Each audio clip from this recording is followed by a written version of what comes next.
Amigas y amigos, muy buenas tardes tengan ustedes.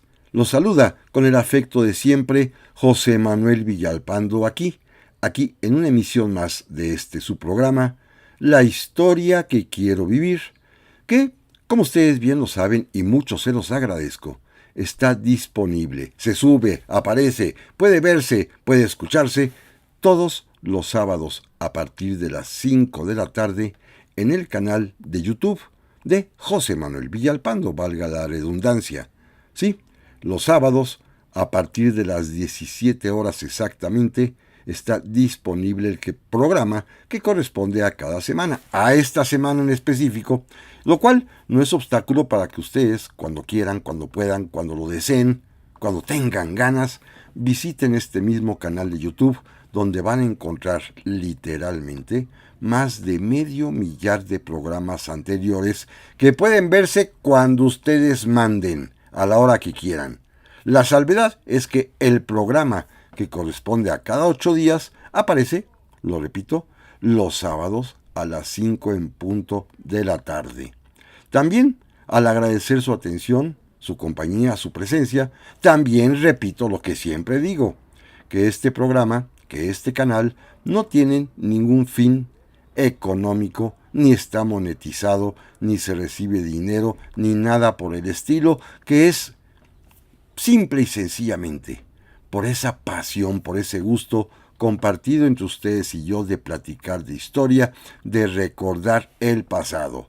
Y de recordar se trata, también les recuerdo, eso sí, que están a su disposición las vías electrónicas que permiten comunicarnos, bien sea a mi correo villalpandohistoriador@gmail.com, a mi página de Facebook Villalpando la Historia, o en los comentarios que permite este mismo canal de YouTube. Y ya no se diga más, amigas y amigos, y si a ustedes les parece bien, vamos a dar inicio al programa de hoy. Y para esta ocasión vamos a cambiar de escenario histórico-geográfico, porque el día 4 de julio de este 2026 se conmemora en los Estados Unidos de América el 250 aniversario de la declaración de su independencia. Sí, los Estados Unidos de América celebrarán 250 años, 2 siglos y medio, de que declararon su independencia con respecto a Inglaterra. Ocuparnos de este tema tiene varias, implicaciones importantes. Evidentemente, se trata de un país que es nuestro vecino. Y de alguna manera nuestras historias corren de manera paralela, en muchísimas ocasiones con encontronazos, en otras con más parsimonia y más tranquilidad, pero que es, sin embargo, fundamental para entender nuestra propia existencia como nación.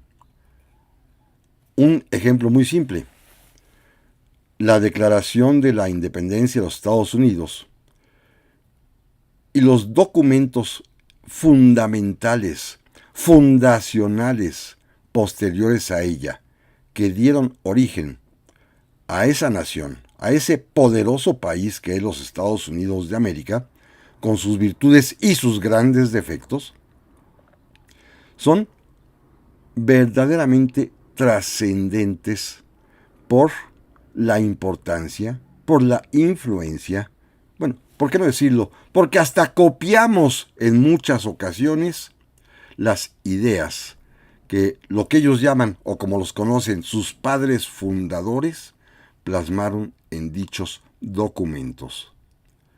Tiene pues una repercusión enorme en nosotros, en nuestra construcción, conformación, creación del Estado mexicano, porque nosotros, como lo hemos platicado ya en varias ocasiones, particularmente en 1824, cuando México tuvo su primera constitución, buena parte de ella fue literalmente copiada, transcrita para que se oiga más elegante, de la propia Constitución de los Estados Unidos de América, que es uno de esos documentos fundamentales de la propia historia norteamericana, junto con la Declaración de Independencia y con la Carta de Derechos.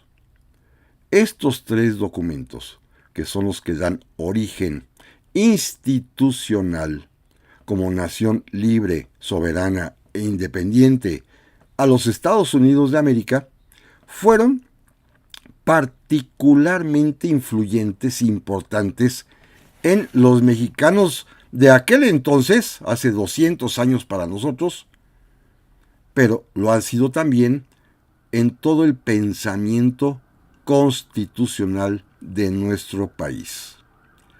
Así que, una de las razones por las cuales aquí, en este programa, vamos a platicar, a recordar cómo fue y qué dicen esos documentos norteamericanos que son para ellos esenciales, es porque han tenido, repito e insisto, una influencia capital en nosotros. Han sido, en realidad, nuestro modelo, nuestra guía política y constitucionalmente hablando. Sé que tenemos con ellos, encontronazos, disparidades, reyertas, hasta agresiones militares hemos sufrido, como lo hemos platicado también durante muchísimo tiempo y recientemente aquí, pero eso no es obstáculo para poder apreciar que en la filosofía política de los Estados Unidos de América, grandes pensadores concibieron grandes ideas y que funcionan. Para ellos funcionan y han funcionado con algún tipo de requiebre que por ahí platicaremos ahorita, y que sin embargo también fueron vitales para modelar los estados iberoamericanos y particularmente a nuestro México. Se trata pues de un ejercicio importante, recordar los sucesos ocurridos allá, particularmente en la ciudad de Filadelfia, en el estado de Pensilvania, que en ese momento se erigió como la capital de los nacientes Estados Unidos de América, y en donde se proclamaron estos tres documentos esenciales. La Declaración de Independencia, precisamente el día 4 de julio de 1776, hace 250 años, y tiempo después, una década después, su Constitución, y al año siguiente, para 1789, su Carta de Derechos. Tres documentos esenciales. Tres documentos además en los que participan en diversos momentos y de maneras diversas los que para ellos son considerados los padres fundadores, sus padres fundadores, lo que para nosotros equivaldría a nuestros héroes de la independencia. Para ellos, simplemente una enumeración muy breve, son Benjamin Franklin, George Washington, John Adams, Thomas Jefferson, James Madison, Alexander Hamilton y John Marshall, que son de alguna manera, y de manera también muy sintética, los más importantes hombres que coincidieron, instituyeron y echaron a andar a los Estados Unidos de América. Benjamin Franklin, que ya para ese momento era un hombre muy mayor, un científico, un filósofo, un periodista, un escritor, un hombre que defendía la manera de vivir con laboriosidad, con esfuerzo propio, de superarse, que escribía inclusive manuales para poder hacerse rico, que descubrió el uso de la electricidad, que patentó los pararrayos, que además era filósofo, embajador, director general de correos de las colonias norteamericanas. Un hombre, pues, fundamental, un gran pensador, indudablemente un personaje relevante. George Washington, un militar, que tenía la enorme virtud de ser prudente, de ser austero, de ser un hombre con cualidades que tendían hacia la benevolencia, un hombre con claridad de mente, un hombre además que tenía fama de ser un gran líder. John Adams, un abogado, muy prestigiado, un pensador y lector de los clásicos de la Ilustración francesa, un hombre que tenía las ideas perfectamente bien claras de hacia dónde quería llevar a su naciente país. Thomas Jefferson, otro personaje también muy relevante, igualmente filósofo, escritor, inventor, arqueólogo, paleontólogo, veterinario, agrónomo, un hombre pues multifacético que tenía la virtud de saber escribir con verdadera elegancia y delicia. James Madison, un hombre que tenía la mentalidad de creador de leyes, quien es en realidad el verdadero redactor de la Constitución norteamericana. Alexander Hamilton, un hombre que tenía esta rara cualidad de ser un auténtico financiero, que es el que le va a dar la viabilidad económica de superpotencia desde sus inicios a los Estados Unidos de América. Y John Marshall, un hombre que va a gozar de un prestigio inmenso por su calidad, por su buena reputación, por ser un gran juez, el hombre que le daría finalmente el gran nivel, la altura de la Suprema Corte de los Estados Unidos de América. Ellos, aparte de muchos otros más, pero me quiero concentrar nada más en ellos, son los que los norteamericanos llaman con mucho orgullo sus padres fundadores, los que tuvieron la habilidad, el pensamiento, la idea y sobre todo la manera de construir una nación a partir de 13 colonias inglesas que estaban distribuidas a lo largo de la costa atlántica de lo que hoy son los Estados Unidos de América, en el continente americano en su parte norte.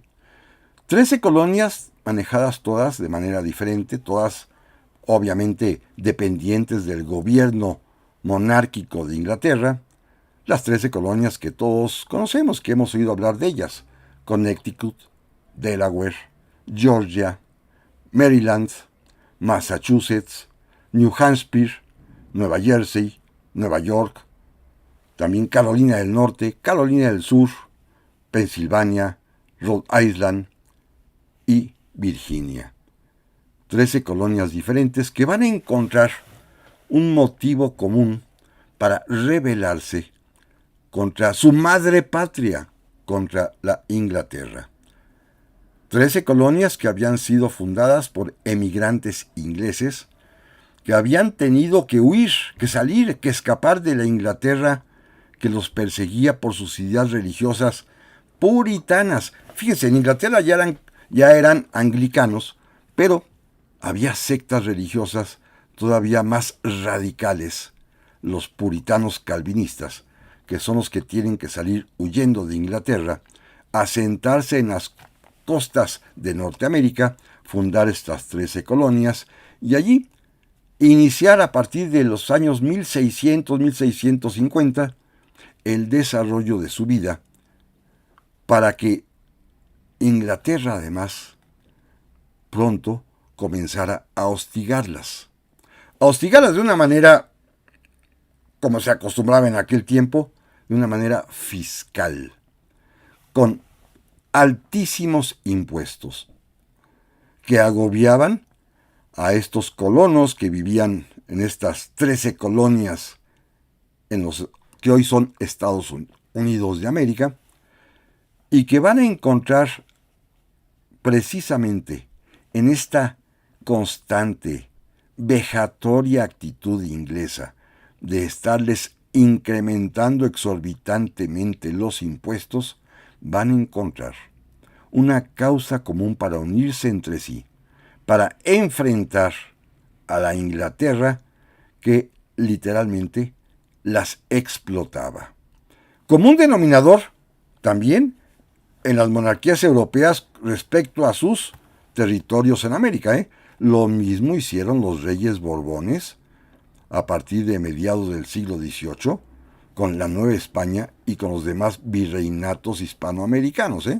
La explotación. Bueno, los ingleses no fueron la excepción y también explotaban de manera inmisericordia a sus colonias en Norteamérica. Así que, unidos por esta serie de vejámenes tributarios fiscales, los representantes de las 13 colonias se reunirán en lo que ellos llamaron un Congreso Continental para, en representación de todo el pueblo de esas 13 colonias, hacerle ver al rey lo injusto de su proceder, al rey Jorge III de Inglaterra, que por supuesto ni caso les hizo. Las constantes cartas, recordatorios, inclusive enviaron a Benjamin Franklin para tratar de convencer a los ingleses de que no cobraran tan altos impuestos, fracasaron. Y finalmente estos representantes, reunidos allí en la ciudad de Filadelfia, se establecieron como un Congreso Continental y entre todos decidieron hacer frente a la constante agresión de los ingleses que ya habían inclusive derramado sangre. Sangre producto de levantamientos populares de colonos que, como por ejemplo en el famoso motín del té, cuando cientos de ellos se disfrazaron de pieles rojas, asaltaron barcos ingleses que estaban en el puerto de Boston para arrojar las cajas de mercancías, particularmente de té, arrojarlas al mar, como una especie de manera de quejarse de los altos impuestos, lo que va a ocasionar represalias de los ingleses y que inclusive las tropas británicas disparen contra los colonos.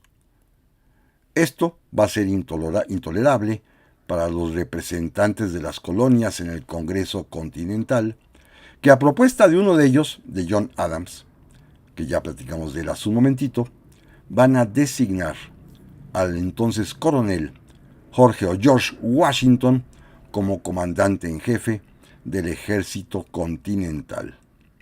Y a partir de ahí va a iniciar su guerra de independencia, que en el aspecto militar dura más o menos 10 años, en los cuales finalmente los colonos, con su propio ejército y con la ayuda de Francia, que Francia los apoya, van finalmente a derrotar al Imperio Británico en las batallas, por ejemplo, de Lexington, de Trenton, de Saratoga, de Bunker Hill, de Yorktown, que será la definitiva, en las que los británicos no tuvieron más que aceptar la derrota y retirarse.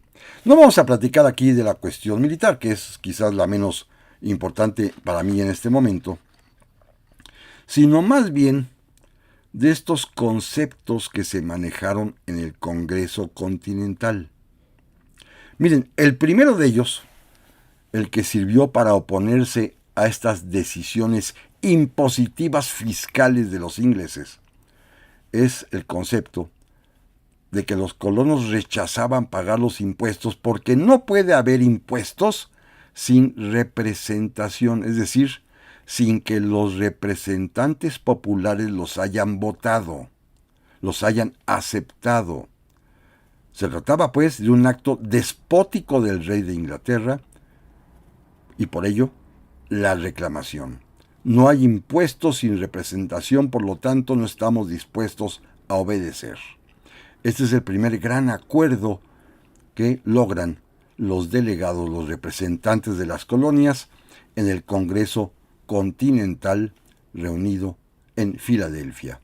El segundo sí es, obviamente, repeler la agresión que con las armas les estaban ya causando las tropas inglesas, por lo cual crearon al ejército continental y designaron a George Washington para ponerse al frente de él.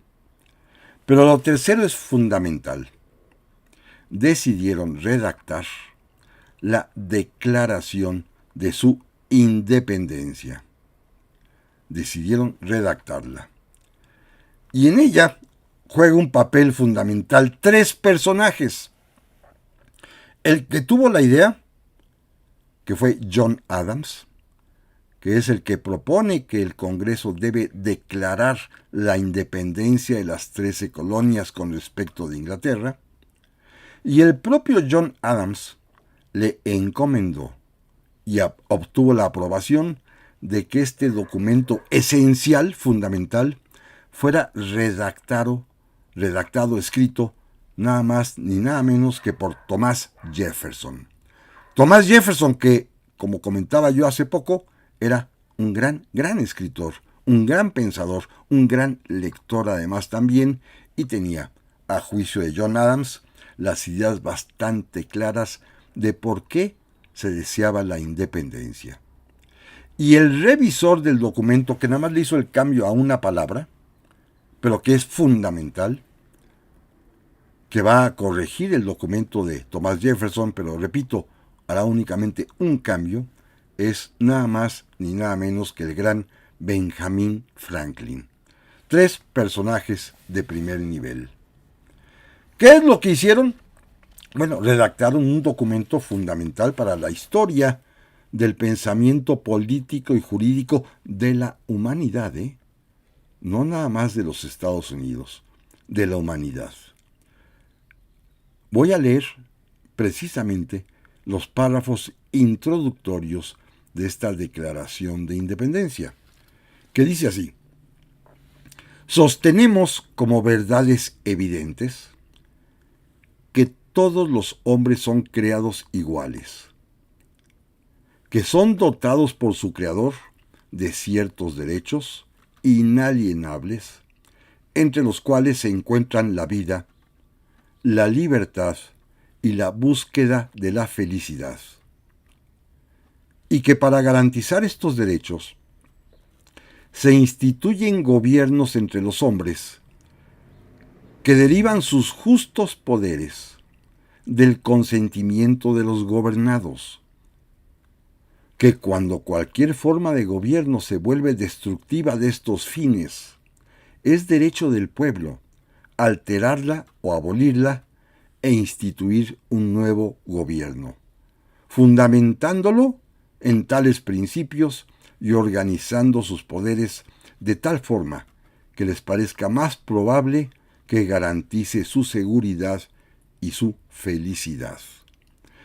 Estos principios, estas ideas, este párrafo que he leído, de la autoría de Thomas Jefferson, es en realidad el principio rector de todos los estados modernos occidentales que partieron de estas mismas ideas, por ejemplo, en el caso de toda la América, para declarar las respectivas independencias.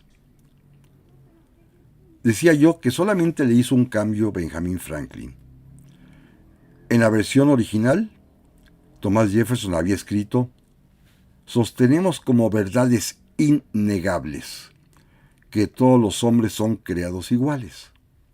Y Franklin le cambió, quitó la palabra innegables y puso evidentes, para quedar, como lo he leído: sostenemos como verdades evidentes que todos los hombres son creados iguales, que son dotados por su Creador de ciertos derechos inalienables, entre los cuales se encuentran la vida, la libertad y la búsqueda de la felicidad. Estas eran las ideas de Thomas Jefferson y así quedaron consignadas, plasmadas para siempre en la Declaración de Independencia de los Estados Unidos de América. Este texto el que he leído, es el que conmemora este 4 de julio, sábado 4 de julio, que será los Estados Unidos de América recordando lo que aconteció 250 años atrás. La aprobación de este texto, repito, propuesto por John Adams, escrito por Thomas Jefferson y revisado y corregido en una palabra nada más por Benjamin Franklin. Miren, si quieren conocer más de esta historia que es francamente apasionante, les voy a recomendar primero un video, una serie, John Adams. Se las recomiendo positivamente. Está realizada a partir de un libro fabuloso que escribiera el gran historiador ya fallecido David McCullough.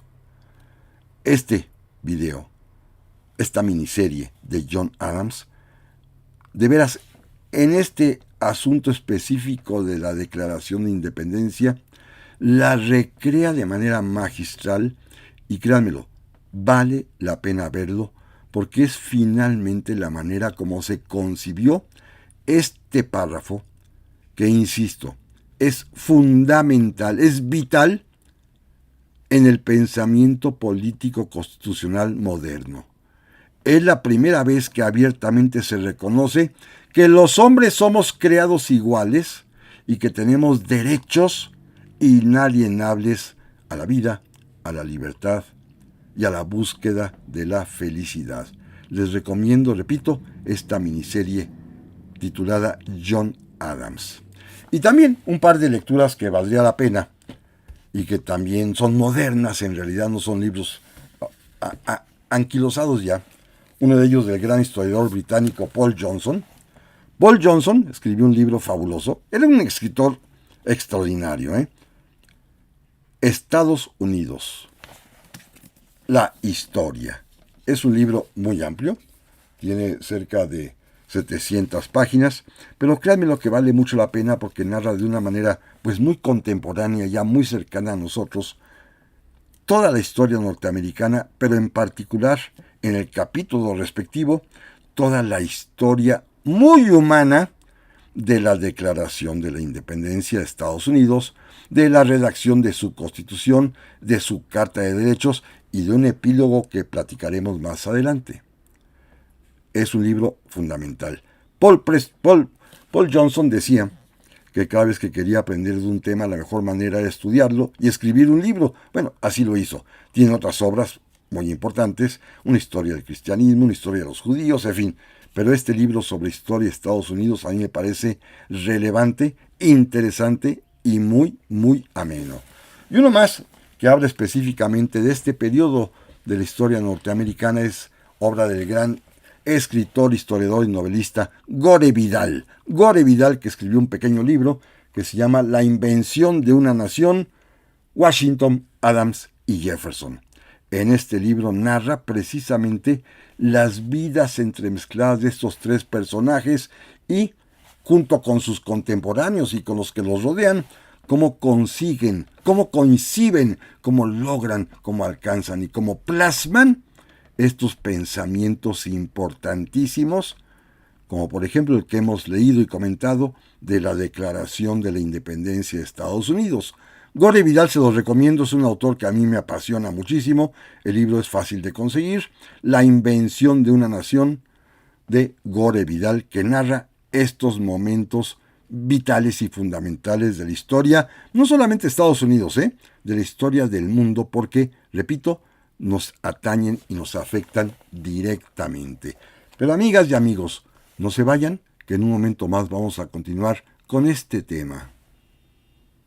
Ya estamos aquí, amigas y amigos, para la segunda parte del programa de esta semana, en el cual estamos recordando que en el año de 1776, un 4 de julio, los nacientes Estados Unidos de América declararon su independencia.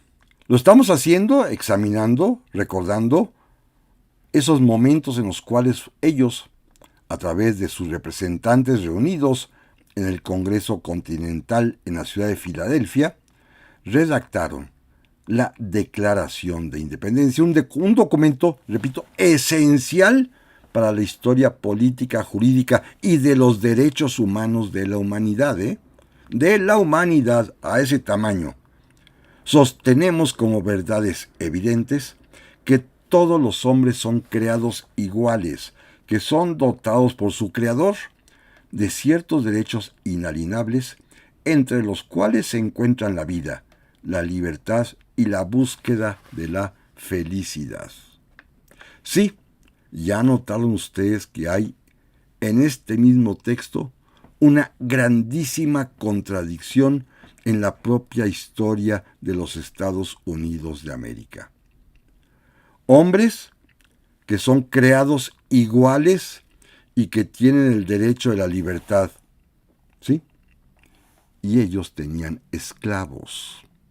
Efectivamente, esta es la gran contradicción de estos documentos que al mismo tiempo de ser esenciales, fundamentales para, repito, la historia del pensamiento universal, al mismo tiempo, subterráneamente, mantuvieron la esclavitud que se va a resolver hasta 83 años después. Pero a eso llegaremos en un momento más.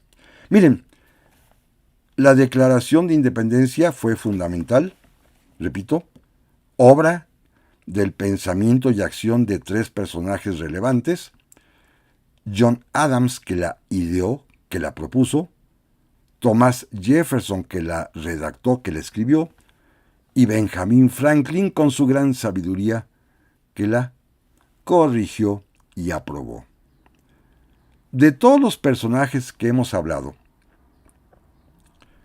Benjamin Franklin, George Washington, John Adams, Thomas Jefferson, de los que hablaremos enseguida como James Madison y Alexander Hamilton y John Marshall, varios de ellos entre sí tenían puntos de conflicto muy grandes porque algunos tenían esclavos y otros estaban totalmente en contra de la esclavitud.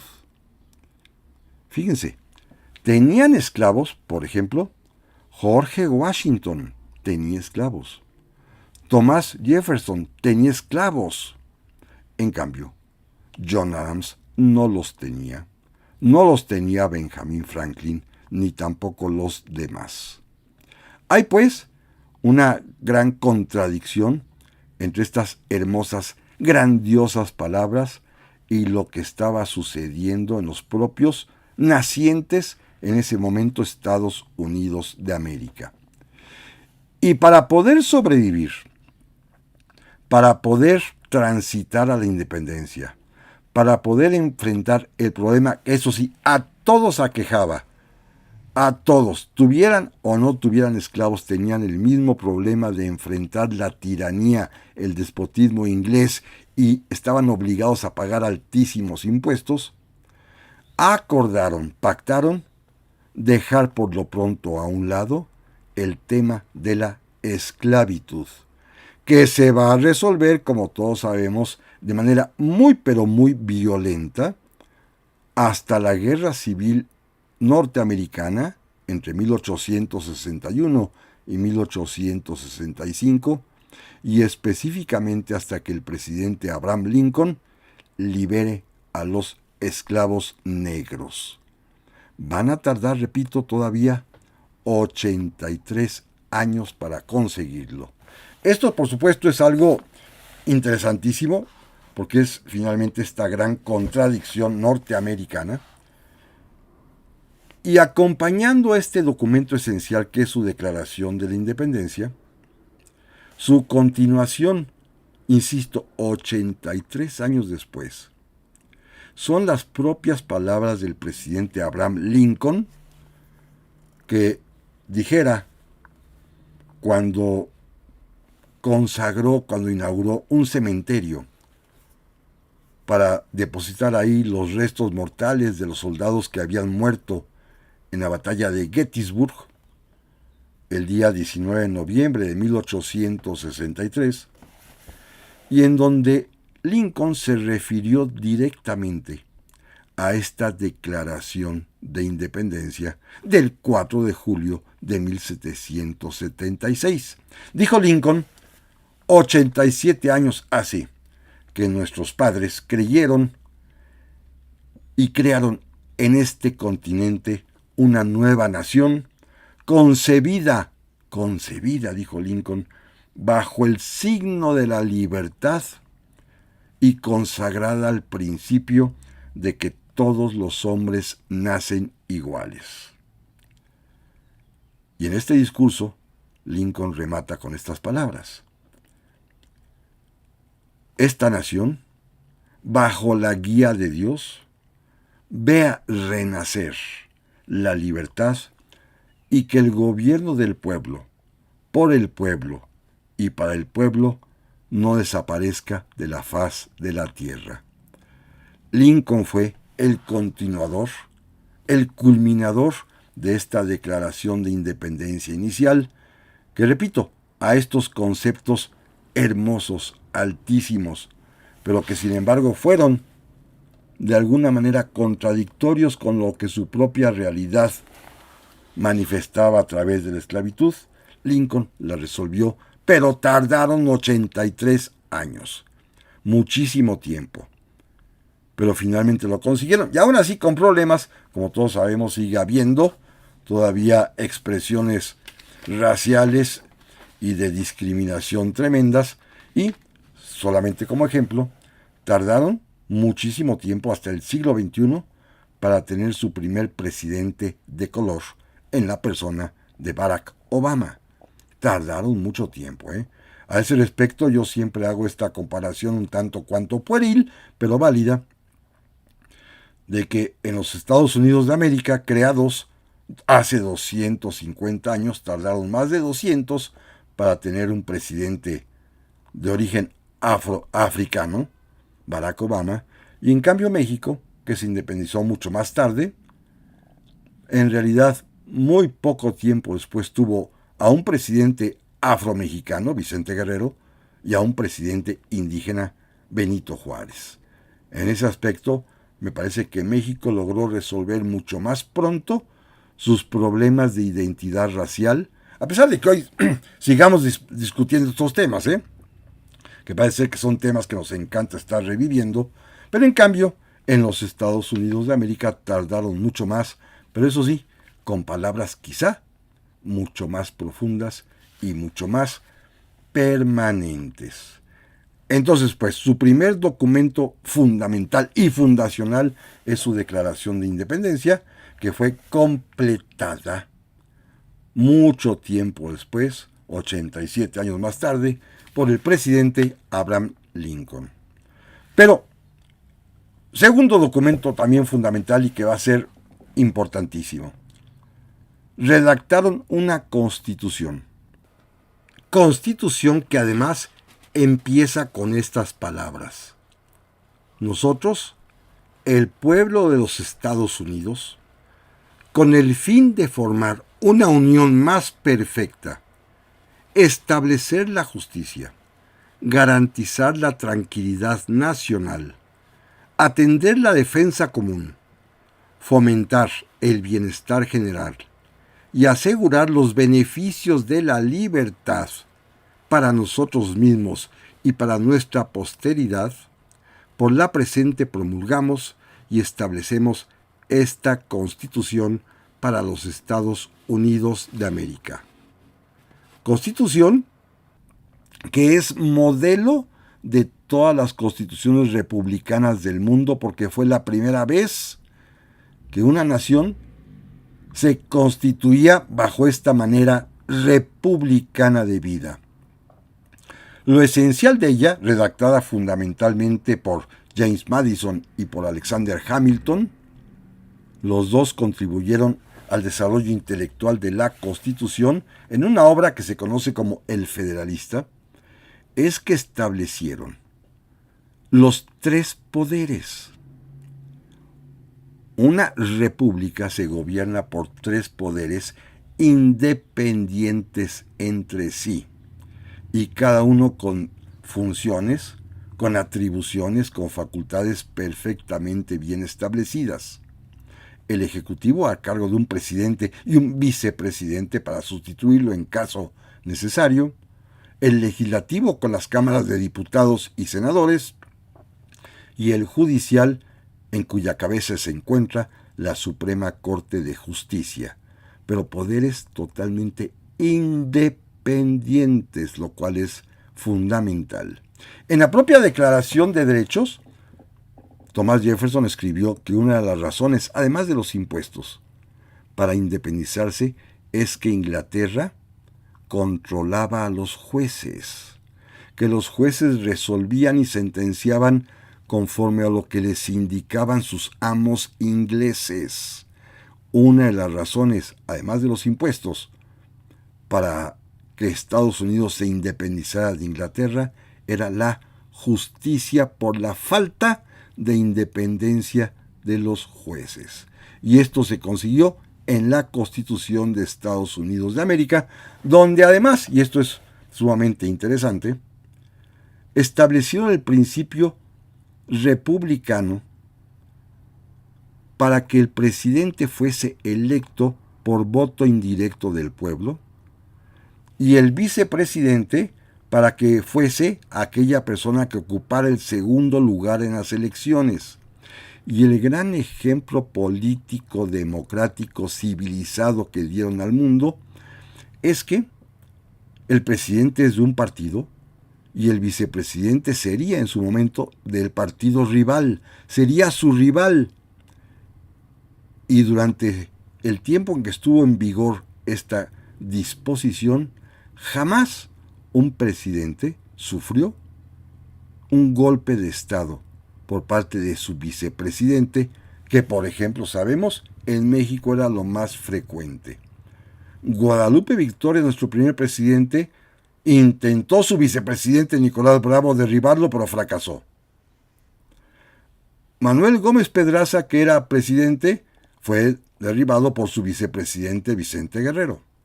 Vicente Guerrero, que era presidente, fue derribado a su vez por su vicepresidente, que era Anastasio Bustamante.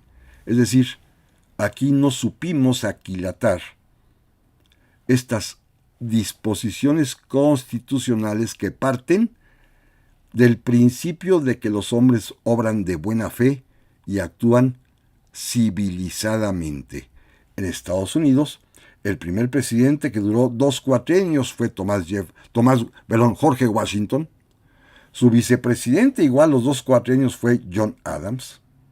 Después, que era su rival político. Después será presidente el propio Adams y su vicepresidente, su enemigo en ese momento, Thomas Jefferson. Ya para entonces se habían disgustado y eran contrarios. Y pues tampoco Thomas Jefferson intentó nada contra Adams. Es decir, daban muestras de civilidad, daban muestras de buena fe, de decencia política. Así que ellos plantearon en esta Constitución la manera tripartita de los 3 poderes, equilibrándose mutuamente, funcionando de manera pues regular, con independencia y con respeto. Coincidieron pues una nación así, pero además con un ámbito geográfico federal, donde habrá un gobierno de la federación que se encarga de la hacienda pública, de la moneda, del comercio y de la guerra, y los estados federados mantienen sus atribuciones, por ejemplo, en materia de tierras, en materia de salud, en materia de educación. Consiguieron, pues, un modelo que muchas naciones, incluyendo la nuestra, hemos intentado copiarles. La palabra es copiarles, exactamente, o imitarlos, si queremos que se oiga de otra manera. Lograron así, con esta Constitución, fundada en su Declaración de Independencias, constituir un gobierno que representaba directamente al pueblo con sus propios equilibrios, que esto es fundamental. Pero se dieron cuenta, al terminar la Constitución, el propio Alexander Hamilton y particularmente James Madison, se dieron cuenta que faltaba algo más y al año siguiente, a los 2 años, hicieron las primeras 10 enmiendas o la llamada también Carta de Derechos. Ya estaba muy bien organizado el país y el sistema gubernamental, pero faltaban proteger los derechos de la población y entonces el tercer documento esencial es el Bill of Rights o Carta de Derechos, que son las primeras 10 enmiendas de la Constitución norteamericana que se promulgaron en 1791, a pesar de que se discutieron desde 1789. Fíjense bien, en la Constitución norteamericana, y no se ha modificado desde entonces, se consagra el derecho de la libertad de culto y de religión, de la libertad de expresión, de la libertad de prensa y de comunicación en general, de la libertad de petición, de la libertad de reunión.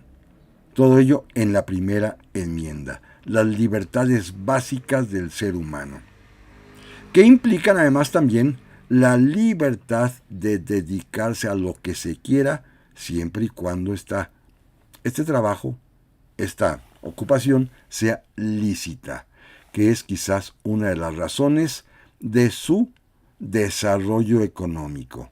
El propio Alexander Hamilton, que será el primer secretario del Tesoro, es el que va a plantear el respeto absoluto a la libertad económica de las personas.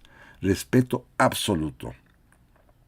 Otra enmienda también muy importante y muy debatida hasta nuestros días: los norteamericanos gozan en su segunda enmienda constitucional del derecho de poseer y portar armas.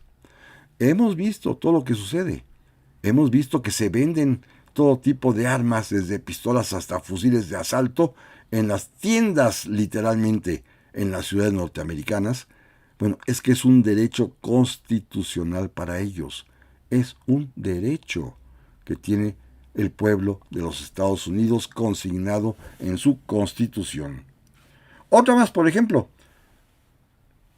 si hay algún delito, tiene que probarse y las personas tienen, así de entrada, inocencia hasta que se pruebe lo contrario. Y los juicios deben ser siempre, además, también siempre por jurados. Que sea el propio pueblo que conozca el caso y quien resuelva. También, entre muchos otros derechos, es que están prohibidas las fianzas y las multas excesivas, los castigos crueles, excepto, ellos sí, la mantienen todavía, la pena de muerte, que debe ser lo más rápido posible en cuanto a su ejecución. Y además también, bueno, pues hay una serie de derechos que la propia Constitución norteamericana dice que no están allí, pero los protege. Cualquier tipo de derecho, cualquiera que la gente quiera, pueda o crea tener, los protege su propia Constitución. Y así es hasta nuestros días, ¿eh? Por eso vemos cuestiones que a lo mejor a los mexicanos nos escandalizan, pero que están protegidos por su derecho. Por ejemplo, ¿cuántas veces no hemos visto que ellos utilizan su bandera en trajes de baño, en envolturas, cosa que aquí sería impensable? Bueno, ellos pueden hacerlo porque la Constitución les permite hacer lo que quieran, siempre y cuando no sea un acto prohibido, un delito. De todo lo demás, no tienen problemas ni complejos de moralidad, de otro tipo de cuestiones, porque pueden hacer lo que deseen. Este es el tercer documento esencial de los Estados Unidos de América, que es finalmente la base de lo que hoy podríamos llamar los derechos humanos. Entonces combinaron muy bien estos tres documentos, su Declaración de Independencia, su Constitución, su Carta de Derechos, y que se rematan, como lo dije hace un rato, después con el discurso de Gettysburg. No olvidemos, estos tres primeros documentos en realidad encierran una gran contradicción porque garantizan la libertad y la igualdad, pero sin embargo tenían esclavos. cuestión que tardará 87 años en resolverse hasta que la guerra civil norteamericana ponga fin gracias a los esfuerzos y a las ideas del presidente Abraham Lincoln. Pero hay un elemento importantísimo todavía para terminar. Decía yo hace un momento que desde la propia Declaración de Independencia, Thomas Jefferson escribió que aparte de las razones poderosísimas de los altos impuestos que cobraba la Gran Bretaña a los colonos allá en América, la otra razón fundamental para exigir la independencia era que no había independencia judicial, que los jueces ingleses juzgaban y sentenciaban según las instrucciones que recibían de sus patronos, de sus amos ingleses precisamente, que los jueces no eran independientes y libres. Esto va a significar la creación de un poder judicial independiente y libre en la propia Constitución, pero además se va a requerir de la participación de otro padre fundador, que en la época de la independencia era muy joven, pero que finalmente fue ascendiendo en experiencia y en el escalafón norteamericano hasta convertirse a propuesta de John Adams en presidente de la Corte Suprema de Justicia de los Estados Unidos de América.